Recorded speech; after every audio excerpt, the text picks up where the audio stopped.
And the roll is called up yonder, I'll be there. When the roll is called up yonder, when the roll is called up yonder, when the roll is called up yonder, when the roll is called up yonder, I'll be there. No imperfections there. Good job. Oh, now you just got the audio on.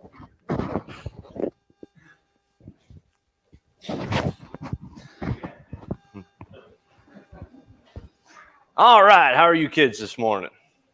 Okay, we have quite a few verses to go through, so I'm going to get right into it. You guys remember where we were last week, where Jacob and Esau reconciled? They hadn't seen each other in a long time. Then they got together, they forgave each other. But there's an interesting thing here that I noticed, that Esau sounds like a good person, right? I mean, before he wanted to kill Jacob, but now after 20-some years, God must have been working on Esau. They reconciled, and Esau said, hey, why don't I travel with you, and take you back to the city? And Jacob said, no, I have little lambs and little kids, and we can't go as fast as you and your men can, so I'll just stay behind. And then Esau said, but hey, why don't I leave a couple of my men behind and help protect you? And Jacob said, no, what need is there?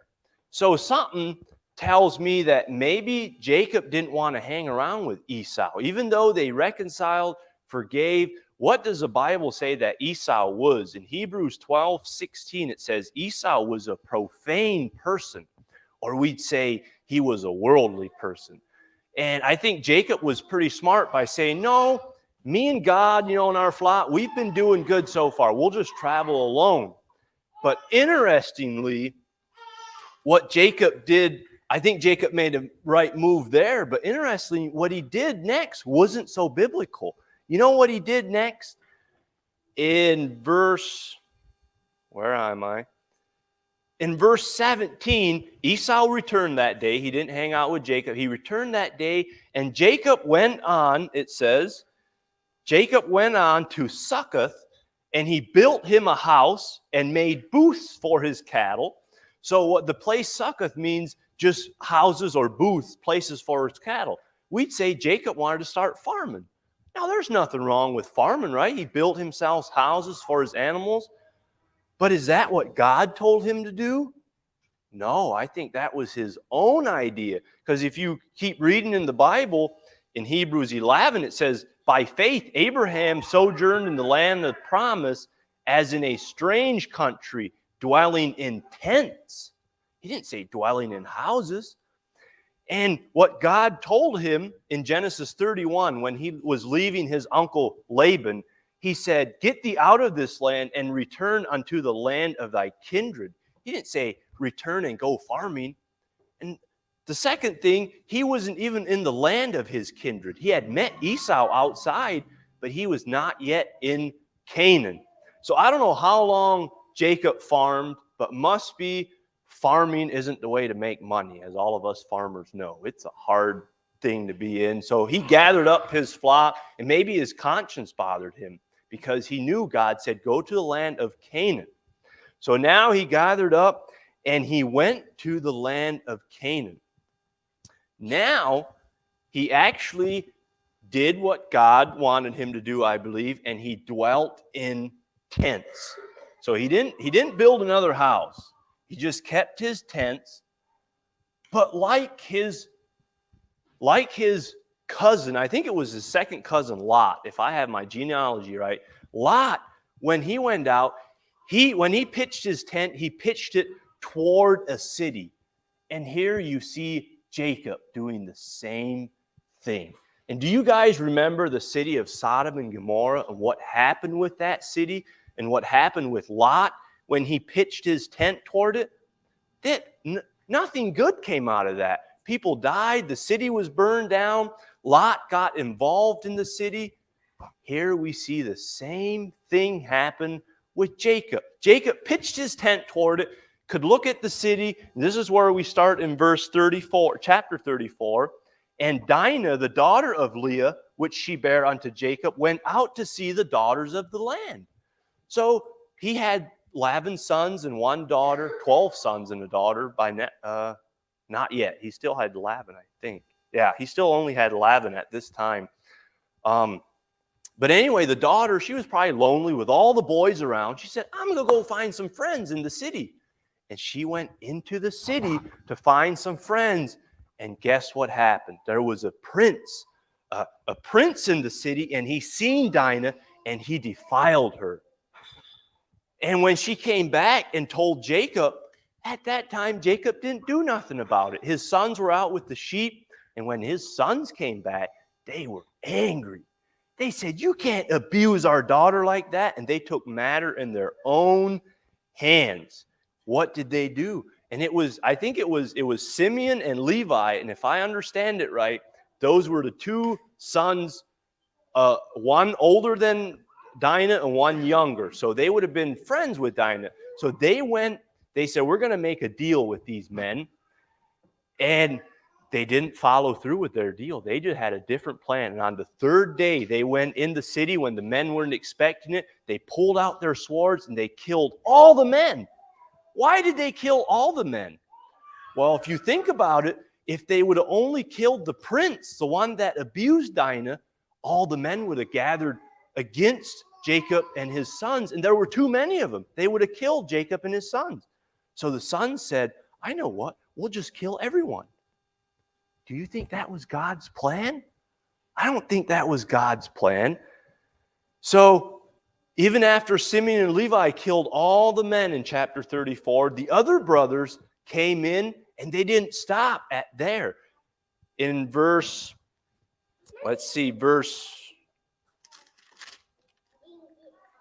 27, it says, they spoiled the city, they took their sheep, they took their oxen, their donkeys, all their wealth, even the little ones and their wives, they took.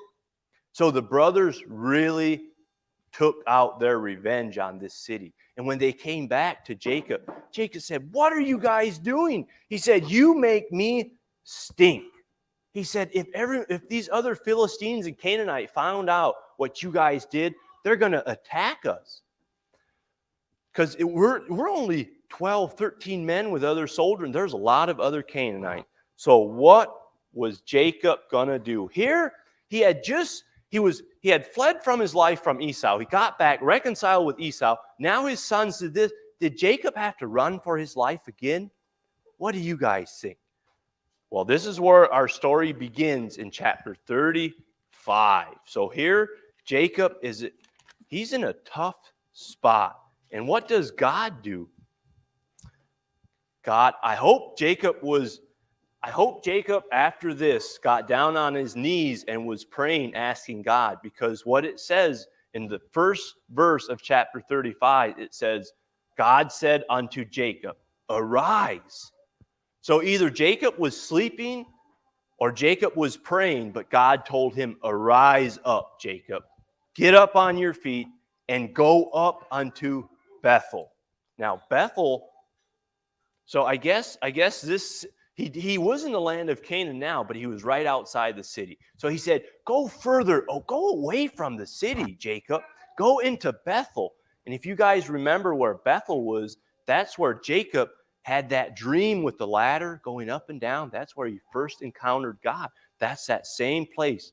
Go to Bethel, he said. Dwell there. He said, live in Bethel. Not here, not in Shechem. And he said, build an altar. There's over 4 things that Jacob had to do. He had to arise, get up, go to Bethel, make an altar, and live there.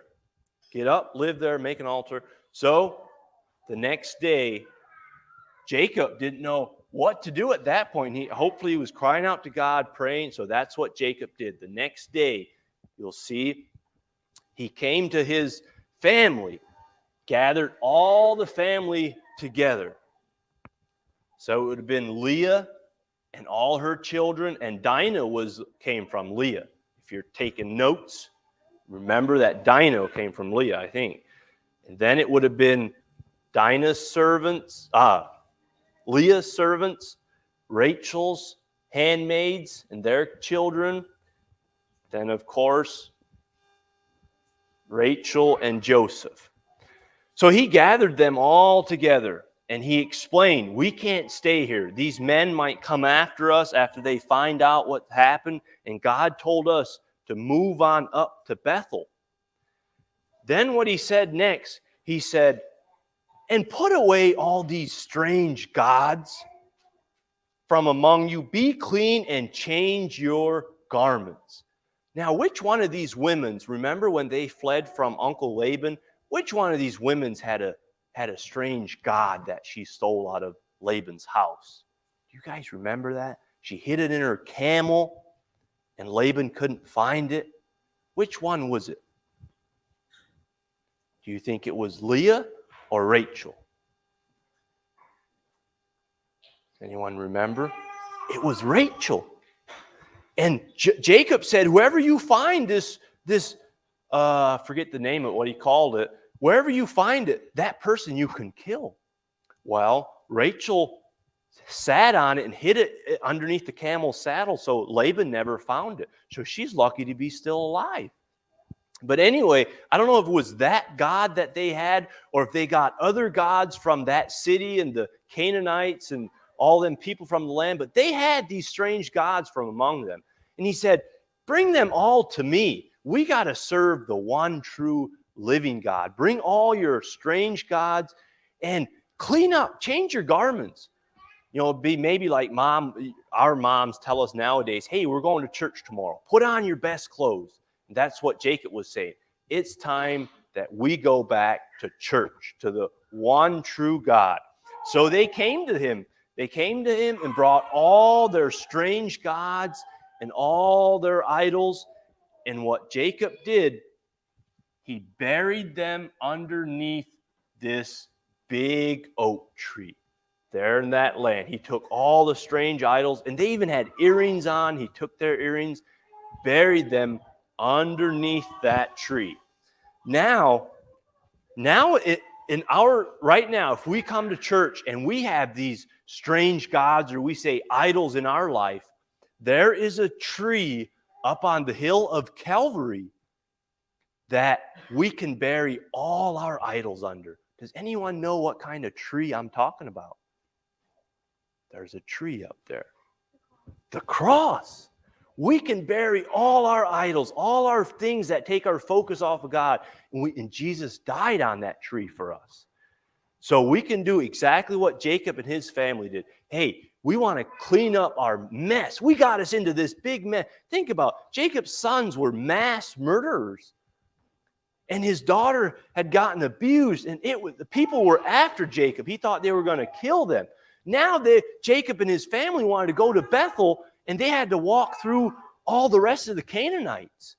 So how is he going to get through all these people that his sons just had killed their cousins and families? These people were going to be mad at him. And if he tried to sneak through, surely they see him. But God had a plan. God told him, go up to Bethel, get rid of your stuff. And Jacob trusted in God. So they got all their stuff together and started journeying. And God put a fear, a terror in all the Canaanites that they did not come out and attack Jacob. They just let him go right through their land as they headed up to Bethel. So now they were headed up to Bethel. And up at Bethel, see, you had to go up in elevation. So it wasn't just an easy walk up. So they had to go up, and they were headed up to Bethel. And once he got up there, he did exactly what God commanded him to, because he didn't know what else to do at that point. His life was a mess. So he got up there. He would have pitched his tent. It would have been a long journey. Pitched his tent. After he got his tent and everything in order, I put my sheep there, because to build an altar, you have to have something to sacrifice, because at that time, Jacob's life and his son's life was in a mess. They had committed many sins. So only a sacrifice, the blood, will make an atonement for that. So that's what they were doing, going up, sacrificing. So they got up there, had all their sheep with them, built the altar, and they were going to worship God and make a sacrifice for their sin. So they gathered all the families. I'm not going to put everyone up there, but once they were all gathered there, then they killed an innocent little lamb, put it on the altar, and sacrificed it. Now, he called that place El Bethel because God had appeared to him there before. Like, that's that same place. Now you think, okay, Jacob's doing the right thing now, right? He's clean. They cleaned up. They're going to church. They sacrificed. Everything was going to go good from here on out, right? I mean, we're at church. What can go wrong with us? But just like back then, just like now, back then, the very next line says, but Deborah, Rebekah's nurse, died. Now, who was this Deborah? Deborah was Rebekah's nurse, it says. And Rebekah was Jacob's mom. So her nurse would have been an old lady. And when Jacob was a little boy born, Rebekah's nurse would have held him, changed his pamper, cared for him, babysit him, whenever his mom couldn't do those things. So Jacob was very close with his nurse, especially now, because his mom, Rebekah, had sent Jacob away. And when Jacob returned, his mom had died. So this was the next closest thing that reminded Jacob of his mom. So now, when he got back to Bethel, to the place of his kindred where God told, he reunited with his family. His father, Isaac, was still alive. But now his nurse, the one that reminded him of his mother, died. And Jacob was very sad. He took the nurse and he buried her under a different oak tree there at Bethel. And he gave that oak tree a different name. I can't pronounce it in that language, but what it means, the oak of weeping, because Jacob was very sad, and he wept and he cried because he thought he thought doing the right thing.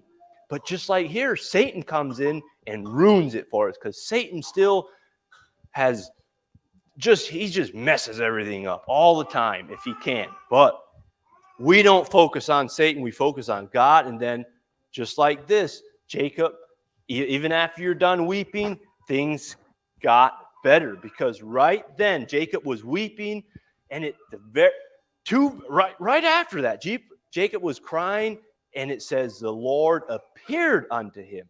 This time God just didn't speak to Jacob. He appeared there because Jacob was doing everything God told him. And he reminded Jacob, hey, remember, Jacob, your name isn't Jacob. You're not a deceiver. You're not a heel snatcher. Remember, I named you Israel. So Jacob had a new name, and God reminded him that he shall be fruitful and multiply. Now, Jacob had been fruitful, but all Israel now, this was going to be the Israelites, and all the Jews would come from this. So he reminded him he's going to give him this land. So Jacob, after he talked to him, Jacob said, I'm going to set up a pillar right here. Now, he set up an altar. God told him to do that. But now, on his own free will, he set up a pillar.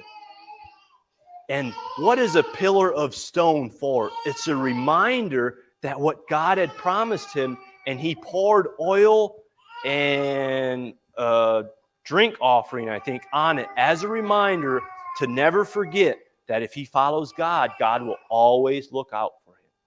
And that's what I want you guys to focus on today. And I want to end with Genesis 34:7, because all these words have meanings, and Jacob gives places meanings, and God gives people names that all have meanings. So we'll start with the place El Bethel. First, the place was called Bethel. I didn't finish writing it right, but Bethel, it means the house of God. Jacob said, I don't want to go just to the house of God. I want God, the house of God. I want to meet God in the house of God. I don't want to just go to church. So when he named Israel, The new name, you see L back there, that means wrestles with God, because Jacob was wrestling with God, and then God blessed him. And it's the same way with Emmanuel. That two-letter word back there means God. God is with us. Michael, who is like God. So let me put it in this way. When you guys come to church, we're in this building. We'd say this is where God dwells, right? This is the house of God. So when you kids come here, what do you come to church for? Do you come to church just to listen to me and Mose talk? Do you come to church just to fellowship and have friends? Do you come to church just to eat and play games afterward? All those things are good, but they're not God. Okay, once you grow up, you'll see, like Jacob, we fall into hard times and trials, and what we really need is the God of the Church of West Farmington. Okay? You can, if you have the God of this church, that's what you need. Me and Mose and these other people will let you down, just like Esau. We're not God. We can't do what God can. So what I want you to focus on is the L, the God of the house of God. So today, think about the God, praise him. Oh, and another good thing about today, Moses said we're going to have communion.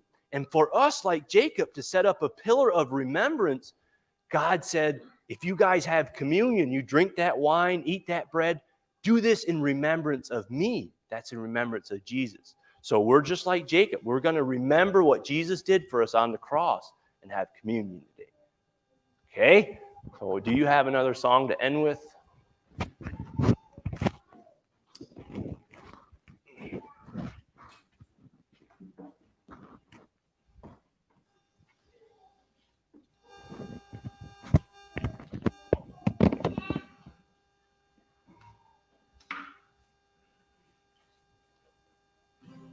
This song is Jesus in the morning.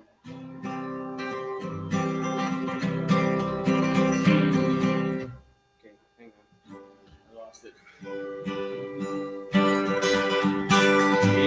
Jesus, Jesus, Jesus in the morning, Jesus in the noontime. Jesus, Jesus, Jesus when the sun goes down. Love him, love him in the morning, love him in the noontime. Love him, love him when the sun goes down. Thank him in the morning, thank him in the noontime. Thank him when the sun goes down. Serve him, serve him, serve him in the morning, serve him in the noontime. Serve him, serve him when the sun goes down.